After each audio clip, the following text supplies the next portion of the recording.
எதிர்க்கட்சித் தலைவர் உதயநிதி ஸ்டாலின் தவறாக எதுவும் பேசவில்லை என்பதையே உயர்நீதிமன்ற உத்தரவு காட்டுவதாக திமுக எம்பியும் வழக்கறிஞருமான வில்சன் கூறியுள்ளார்.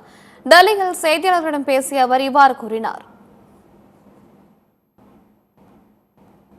விவசாயிகளுடைய கடனை நீங்கள் ரத்து செய்வதாக உறுதி கொடுத்துவிட்டு ஆட்சியில் அமர்ந்த பிறகு அவருடைய கடனை ரத்து செய்யாமல், அது மட்டும் இல்லாமல் காவிரி தண்ணீர் வருவதற்கு எந்தவித நடவடிக்கையும் எடுக்காமல் மெத்தன போக்காக சோம்பேறித்தனமாக இருப்பதை தான் அவர் சுட்டிக்காட்டி பேசினார் ஒழிய அவரின் பேச்சை வேண்டுமென்றே ஒரு டிஸ்டார்டட் ஸ்பீச்சாக மாற்றி திரித்து ஒரு மீட்டிங் நடக்கிறது.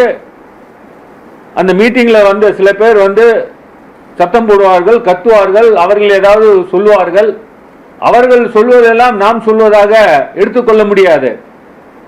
இப்போது என்ன நடந்திருக்குங்கன்னா, பேசாதது ஒன்று பேசின மாதிரி இவர்களே ஒரு திரித்து பொய்யான வழக்கை ஒரு கிரியேட் பண்ணி இன்னைக்கு எங்களுடைய எதிர்க்கட்சி தலைவர், இளைஞரணி தலைவர் அவரை அரெஸ்ட் பண்ணியிருக்காங்க. எப்படியாவது குரல் வலையை நிறுத்திவிட வேண்டும் என்ற எண்ணத்தில் தான் இந்த பொய்யான வழக்குகளை போட்டுள்ளனர். நிச்சயமாக இது நீதிமன்றத்தில் நாங்கள் சந்தித்து ஒரு நியாயம் கிடைக்க ஏற்பாடு செய்வோம்.